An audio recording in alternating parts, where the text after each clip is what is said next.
Welcome back, listeners, to another interesting conversation on the BizBlend podcast, where we untangle the business of impact, innovation, and the people powering it all.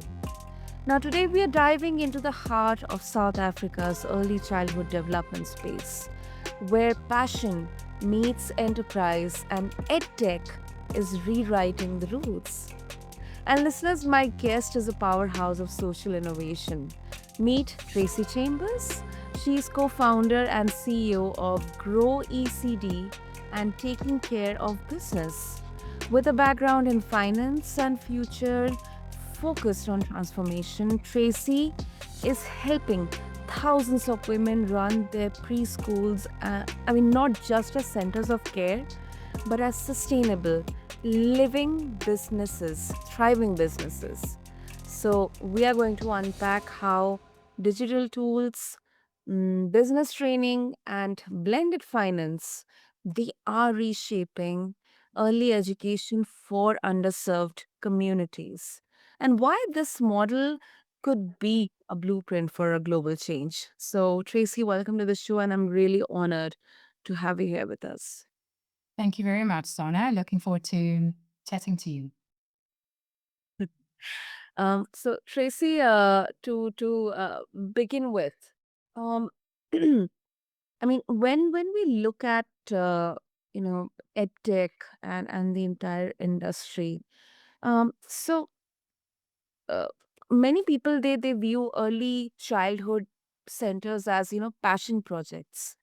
Um, how did you identify that there is a need to shift them into professionally run businesses?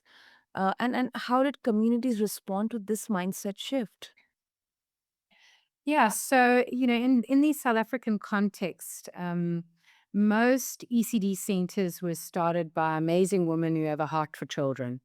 They in their communities, mostly living in low income communities, and seeing children, on the streets. Moms have to go to work. We have a very high prevalence of single mothers in South Africa, and she really just doesn't have any care for her child while she needs to go out and earn an income.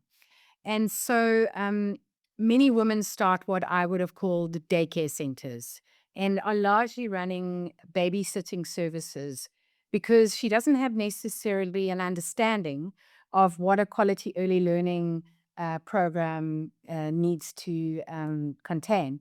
And that is because she didn't experience quality learning herself. I could copy a program because I went to a great early learning center myself, and my children have gone to great early learning centers, but she was essentially, doing the best with the little that she has. And in most cases, she, we talk about her having a heart for children, not necessarily understanding that she was starting a little business. She's dependent on fee income to pay the bills, and therefore it is a business. And so um, we really essentially conceptualized the idea of an ECD business in a box.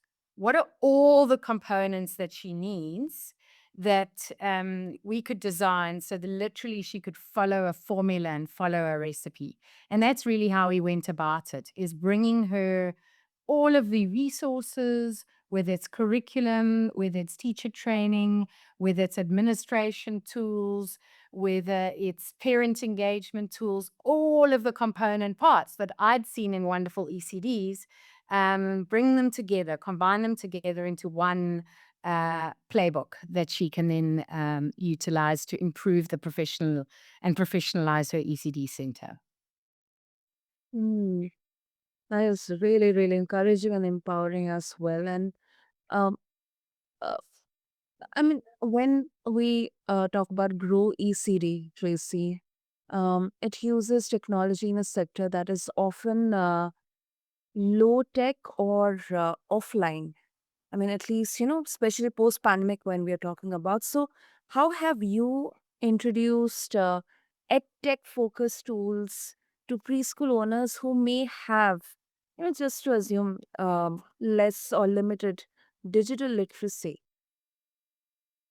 Yes, so South Africa has a high penetration of smartphones. I almost don't know somebody doesn't have a smartphone in South Africa. Many people almost have two smartphones. Our biggest challenge in South Africa is actually the cost of data. Data costs are very high. I think we have one of the highest data costs in the world. So we had to develop a solution. She was comfortable working with a smartphone, but we had to develop a solution that was data light, and she wasn't scared to use it because it was going to, essentially absorb her data the minute she opened it. And so we've managed to deploy solutions that are what we call reverse billing. So where she's having to download resources, we pay for the costs of those resources, and we've also built our app in a data light manner. What we did is essentially we built a solution based on our own experience. So we ran the Grow model, let's call it manually, where we had forms and books and all the pieces of the puzzle were paper-based pieces of the puzzle. And so once we had done that, we knew what she needed, and we knew what would work, and we knew her very well, and we knew her business and how it operated very well. And so we built our app. We've always said was designed by Africans for Africans. We looked at the international landscape. There are a number of school management apps out there, but they all assumed she had a computer. They all assumed that she had, easy access to cost-effective data. And so we built something that was relevant for this market, and a fully integrated platform. So we say we've got a 48-piece puzzle that's part of this recipe book. We built it all into one app so that she doesn't have to do things twice, and she can find everything she needs in one place. Because that's the other problem with tech, is there's a lot of tech being built, and the dissemination is the challenge. People don't even know the tech exists because there's a plethora of tech out there that they can't even find it. So we build one platform with everything in one platform. We encourage other organizations to use our platform, to build on our platform, and really be this what we call this one-stop shop for an ECD business owner. Wow, that's really interesting, Tracy. I mean, quite a mindful approach, understanding the scenario, the problems at the grassroots level, and then designing solutions according to them. And it really seems like it has been made with an intention to make it easier, more accessible, kind of a one-time investment for the women who are running these ECDs as well. Yeah, there's a lot of administration when you're running an ECD center. Let's assume in many cases our ECD centers have 60 to 80 learners. So just gathering the data, when we started working with the ECDs, she didn't even have an enrollment form. She had a parent's WhatsApp details on her phone. That was as much as she knew about the child. Um, so we started with an enrollment form, gathering all the data. Does this child have any, um, allergies, or who's the next of kin I should call if I can't get hold of mommy? All of those things to de-risk her business and to make sure that she's running a professional business. And Mm. and so the what we've done is we've made sure that she only has to put the data in once. So she was capturing this learner data on a piece of paper. Then when she wanted to do maybe progress reports for the child, she'd have to capture more information on a piece of paper. Now what we do is we take the learner data, and it flows through, it can be used for multiple things. So we use it to capture the learner record, we use it to do a learner progress report. We use it to send a note to the parents every day on the child's how their day went. That would have been done in a little book and sent home with the child. And we use it as an organization to basically assess children and how a business is doing as well as how a learner is doing. So it has by putting data in once and using it multiple times, it also has multiple uses. And I think, our whole goal is to make sure she runs a more professional business, but also that she runs a more efficient business. We need her to spend her time in the classroom, Mm. or managing her staff so that they run great classrooms. We don't want to be wasting her time on unnecessary administration. Hmm. Of course, of course.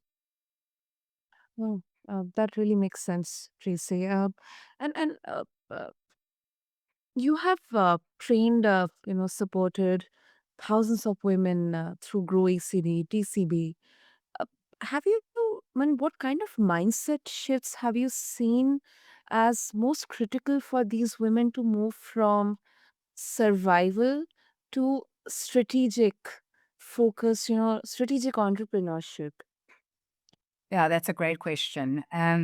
So when we first engage a woman, as I said, she's got a great heart for children, but but her head for business is underdeveloped. And but she's also got, sometimes a charity mind. So she's, scooped up these children, taken responsibility for them while their parents are working, and she feels a sense of duty. And in many cases, she's actually exploited by parents. They don't pay her fees, or they're paying her very, very little for the service that she's offering. And so we do a lot of work with her mind around um, really shifting, asking her to step into the world of a social entrepreneur, getting her to say it's okay to say that you're a business owner, and that you deserve to be paid for the service that you're offering. Um, if you're not paid for the service that you're offering, you're not going to be able to offer a professional service, because you're not going to have sufficient income to pay teachers.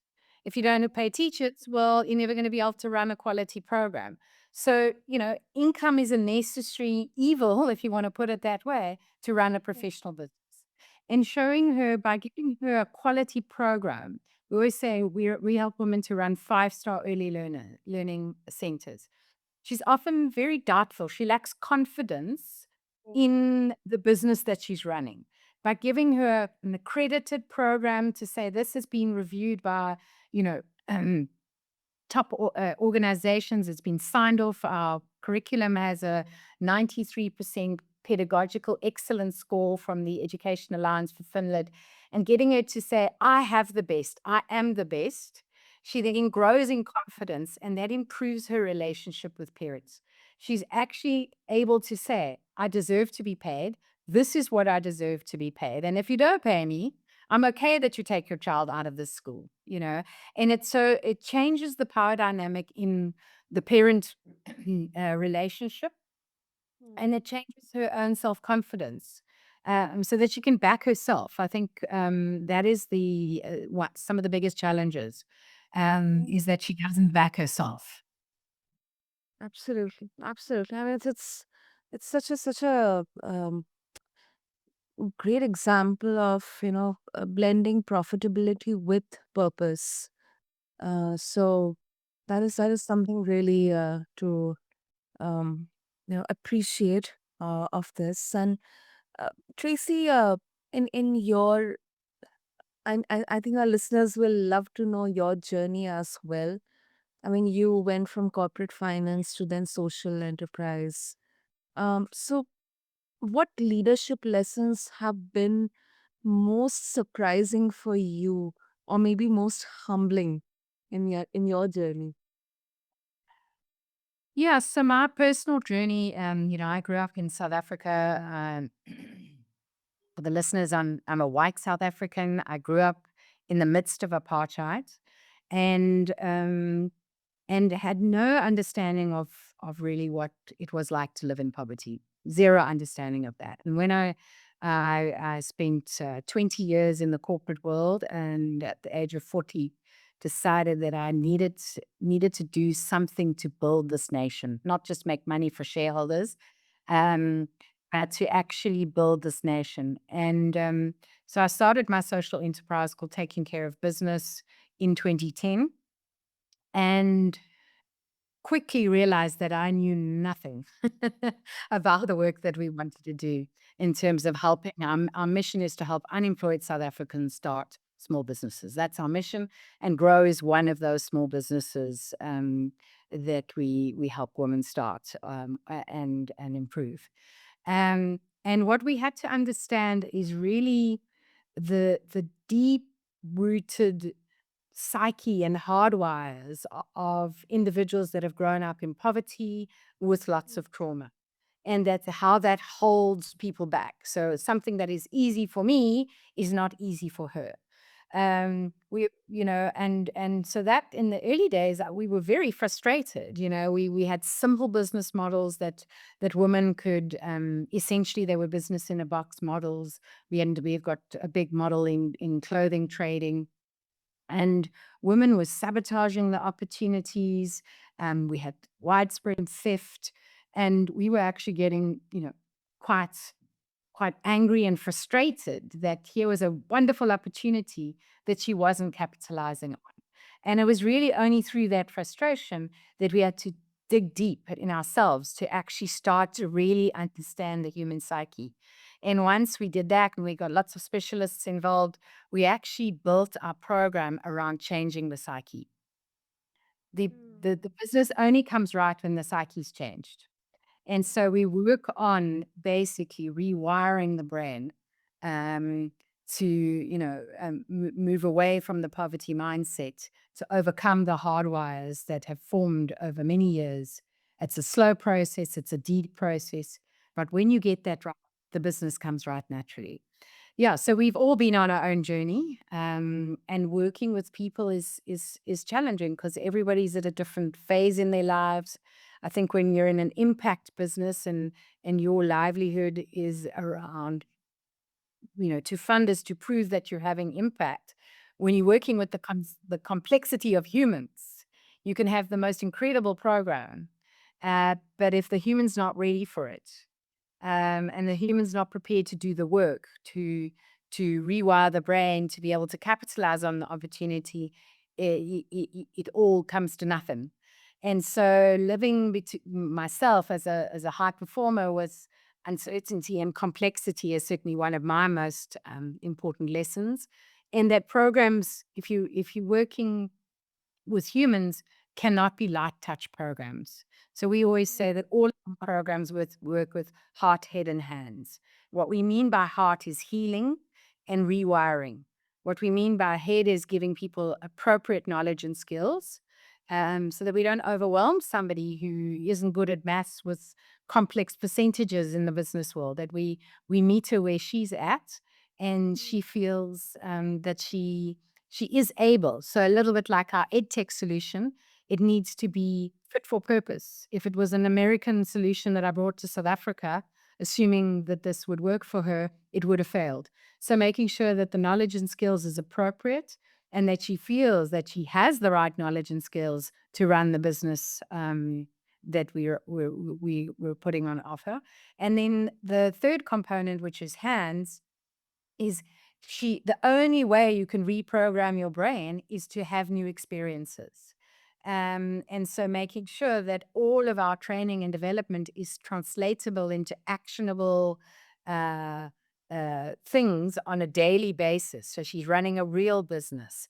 She's doing work in a real way with her family, with her money, whatever the sort of retraining that what we're focusing on, it's actionable immediately so that we are building those new neural pathways.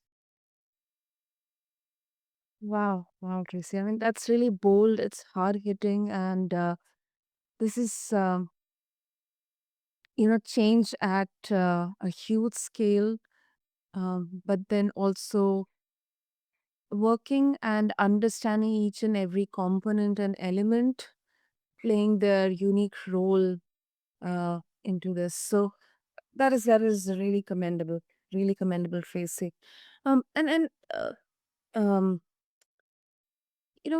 before we wrap up, Tracy, um, if our listeners they would like to connect with you and explore more about the work that you're doing through Grow ECD, and TCB, what would be the best way? The best way is to go onto our website. We do have an email address there that you can use. So we have two websites. The first website is tcb.org.za. Through there, you can find our Grow website, but if you want to learn specifically about Grow, it's growecd.org.za.